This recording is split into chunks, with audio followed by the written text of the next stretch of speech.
Honestly, I think my children like Christine and Meri sometimes more than they like me.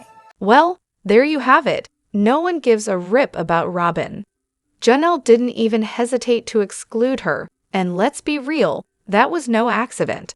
At this stage, knowing what she knows about Meri, and how her kids have reacted to her in the past, the fact that she still says they like Meri more than the tearless goblin, that speaks volumes. That was a deliberate, pointed omission. Slightly off topic, but can we talk about how Janelle's entire face lit up when she said, "I can do whatever I want." Pure joy. I love that for her. Some people think she and Meri need to find love like Christine did, but honestly, Janelle is whole on her own. Just like you don't need kids to have a fulfilling life, you don't need a partner either. She's always been super independent, and it's so great to see her embracing that freedom. And let's not forget, Meri never literally withheld food from the kids or kicked them out of her house so she could have family time with Kody. She also didn't threaten Janelle's kids with exile just for questioning their religion. So yeah, maybe Meri wasn't perfect, but at least she wasn't that bad. By the way, Janelle looks absolutely stunning here. And as for the first big rift in the family, 100% Robyn's paranoia and trust issues. Christine was never good enough to nanny her kids, even though she had basically raised the whole crew while Janelle and Meri worked. That shift in the family dynamic? Huge. But somehow, Robyn still got a nanny. The audacity. We've got so much to dive into today, so let's not waste any time. Let's jump straight into it. Hey everyone, what's up? It's Elena here, and welcome back to my channel Reality Nexus X. Hot take: Kody and Robyn are not essential to sister wives. I started watching in season 17, and honestly, the chaos was the initial draw. Kody's behavior, completely unhinged, his bizarre, delusional bond with Robyn, fascinating in the worst way. But now, they feel like dead weight. They don't contribute to the show's momentum. No hobbies, no interests, no ambitions, unless you count whining about their circumstances and blaming everyone else for, I don't know, bad Wi-Fi and stubbed toes. They're not even a big family anymore. They've isolated themselves, and at this point, their presence just drags everything down. Meanwhile, there are actual compelling stories to follow. I want to see Tata Farms come to life. I want to watch Christine and David's families blend. I'd love to see Meri's fresh start and her evolving relationship with Levin, if they even want to be on the show. And of course, I want to see the OG-13 staying connected as their leaves shift. Kody and Robyn have exactly what they wanted, by their own admission, and yet they've never been more irrelevant. That's okay. Time to fade into the sunset on whatever QVC horse they can afford and go live their best isolated lives. Anyone else feel this way? Honestly, they're over. Most of us would be thrilled to see them cut from the show.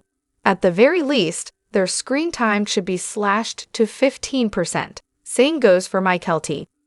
If this keeps up, I don't know how much longer I can watch. You know what would actually be interesting?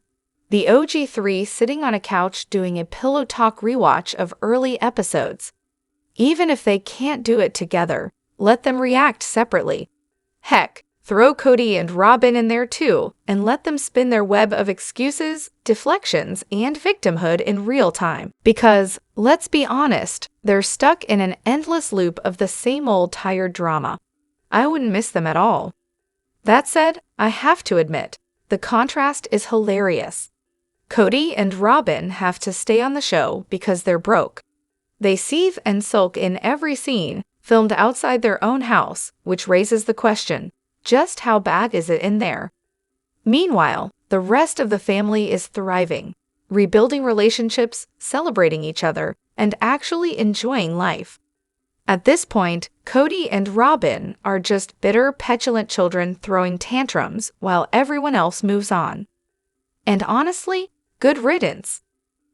These two, I know, a lot of people have said it already, but I cannot with K and R.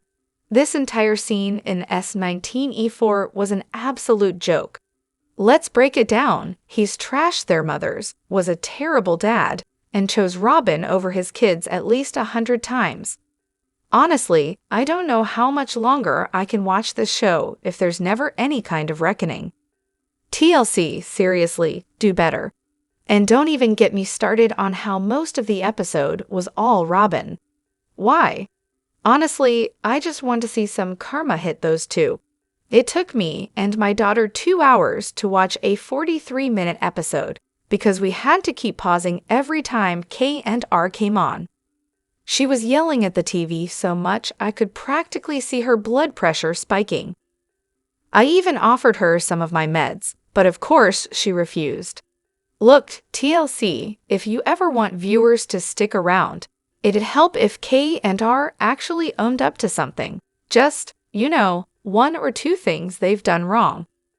We're not asking for a miracle here, just a little accountability. Sure, it's not going to fix everything, but at least it'd be a start. The moment when Meri backed into Kody, hilarious, pure comedy gold. At least it would have been if they hadn't spent the next 5 minutes, plus 8 or 9 talking heads, explaining why it was not funny, and for some reason, totally not okay. Lighten up, Kody, seriously. The whole group's over-the-top, borderline insane laughter, annoying. Like, we get it. You're trying to make it this awkward moment that everyone can't stop laughing about, but guess what? It's really not that funny. Just make a quick joke and move on, people. Stop milking it. And of course, we have classic Kody in full can't have it, now I want it mode. The sexual tension? Definitely palpable, but it hits him like a ton of bricks. Robyn's gonna see the footage, and oh no, he's not allowed to have any positive feelings toward any of his other wives, past or present. God forbid he enjoys a second of time with them. Robyn's vision of just sitting there on the porch with her sister wives suddenly seems impossible now, because if Kody so much as smiles near them, the whole thing is doomed. Honestly though, for once, I'm kinda on Kody's side here. His response was about as appropriate and respectful as he could have managed under the circumstances. The whole thing was funny, but seriously, Nathan putting them in that situation in front of cameras? That was a lot, and a little messed up, if you ask me. If Kody hasn't seen Evie since she was born, well, that's an understatement. He didn't show up for her amputation surgery, didn't visit her during recovery. Let's be clear here. Even if he didn't care about Evie, he couldn't manage to support his own daughter while her 1-year-old was undergoing an amputation? Couldn't at least show up to provide some emotional support or help out with the house and Axel? I mean, it's not like this is completely out of character for him. He did the exact same thing when Isabel had surgery, but it still blows my mind every time. The guy had no issue flying to Texas to officiate a wedding, but couldn't take a plane to North Carolina for what was probably one of the most traumatic and stressful days of his daughter and granddaughter's leaves. But sure, go ahead and prioritize the wedding over your family's crisis. That's totally normal, right? And let's talk about the absurdity of him giving Janelle grief for traveling during a pandemic. She went to North Carolina to support Axel while Evie had her surgery. He, of course, referred to her trip as a vacation. Yeah, a vacation during one of the most difficult times in their lives. No coming back from that one in my book. But as bad as his absence was, what's even worse is that he actively tried to stop Janelle from going.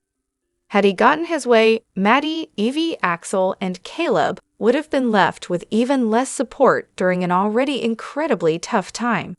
But hey, let's not forget, he still wants hugs and photos at the wedding. Grandfather of the year, everybody. Honestly, he could have bought a ton of plane tickets with the money he spent on that creepy art. Priorities, right? Now, to add even more to the absurdity, Evie's surgery overlapped with Isabel's. Hunter was there with Maddie and Caleb for Evie, then drove up to support Isabel during her recovery. I think Isabel's surgery might have been first, but at least she had a longer recovery at the hospital and her aunt's place, meaning more support. Kody, though, not there for either of them. Never once did he refuse to go with Janelle, but she did have to discuss with him that she was leaving. It's pretty obvious that production knew if the audience found out not only did he blow off Isabel's surgery, but also Evie's, and then still went to Brian's wedding, the backlash would have been unbearable.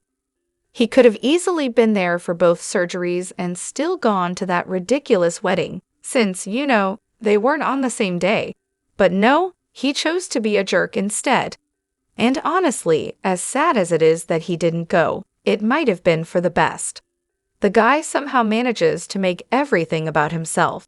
Had he been there, he probably would have spent the whole time fawning over Caleb, and Robyn would have likely wanted to tag along or be texting him every 5 seconds.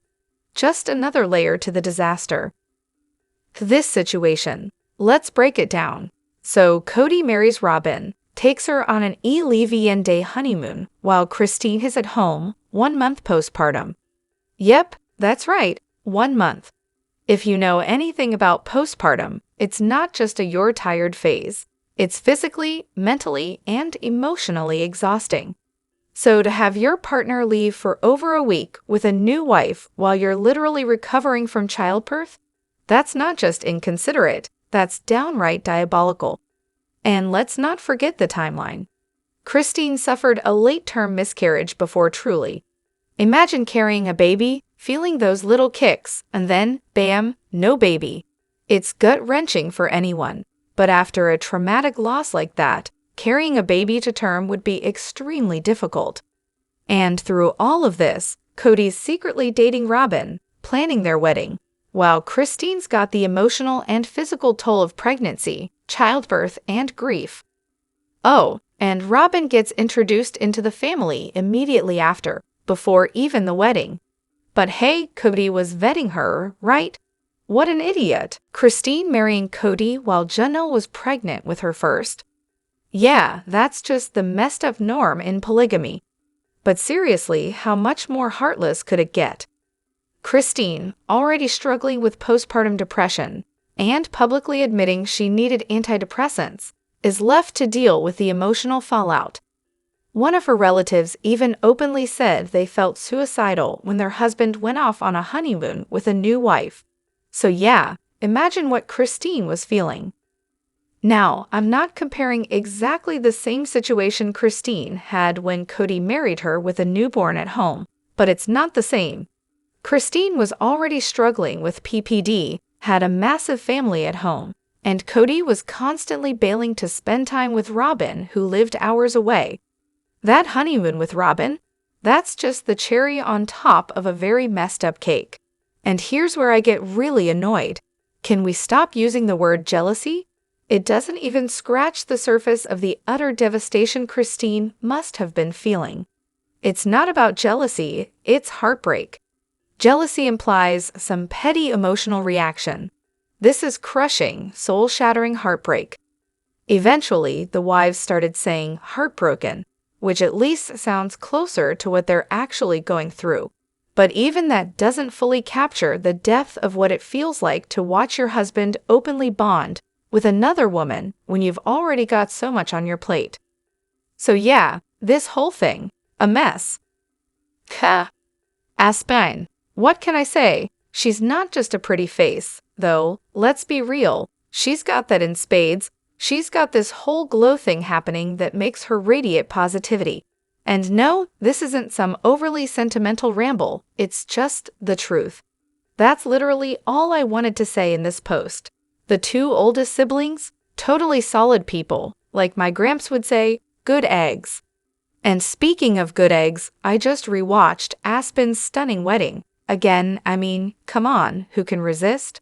What really gets me is how adorably dorky, in the most amazing way, she was about marrying Mitch. The excitement was contagious, and plot twist, Mitch is an MMA fighter. I mean, I'm still processing that. But honestly, I think Aspen's going to age like fine wine. I can already see it. 5. Can anyone else not stand how this show is being filmed? Seriously, it's like we're getting zero actual content, and all we're stuck with is endless interviews, repeating the same stuff over and over every week. I can't tell if it's because the family is scattered all over the place or if Robyn and Kody just refuse to let us see any real day-to-day stuff. Either way, it's beyond frustrating. Oh, I mean the footage shot on their phones. Yeah, it's clear. Since COVID, the production has been an absolute mess. All we get are them talking about things that already happened, filmed only to show us what they want us to see, which, let's be honest, is basically nothing. And then it's just more talking. So much talking. It's just lazy self-shot footage, plain and simple. Cheap production at its finest. It's not even a real show at this point, just a random assortment of family clips with some interviews slapped on top. And don't even get me started on how behind they are. Andy Cohen seriously needs to step in and give them a reality check. We're still watching the introduction of David, which honestly feels like it happened ages ago. At this rate, it's going to take 4 more seasons just to catch up to 2024. Alright, let's give this another shot. Not sure why this got flagged as a spoiler the other day, but here we are. Can we just talk about when Kody's going to stop making these family declarations? The family is divided. The family is in a weird place. The family? Buddy, at this point, you're practically not in the family. Shouldn't Janelle or Christine be the ones making these claims, considering that 90% of the family isn't even speaking to you? Maybe if this post was made within 18 hours of the most recent episode, it'd be considered a spoiler. But honestly, like Kody said, he's no longer in his own family. The family's still kicking, just without him. Honestly though, I think the reason for all these dramatic statements is simple. They don't have any actual footage. Everything's just turned into repetitive talking head segments where they throw out vague, sweeping generalities. They're so behind on filming that the only thing left is everyone talking about the family's dysfunction, because they haven't had time to show anything real. I'm sure the producers are prompting them to keep emphasizing the brokenness, but come on, show us something already. Exactly, Kody's family looks way different now. Saying those people are still his family is like saying your distant cousins or once-a-year relatives count. At this point, they're barely in the picture. Let me know what you think in the comments. Don't forget to hit that like button and subscribe to my channel. I'll see you in the next video. Take care and much love to you all.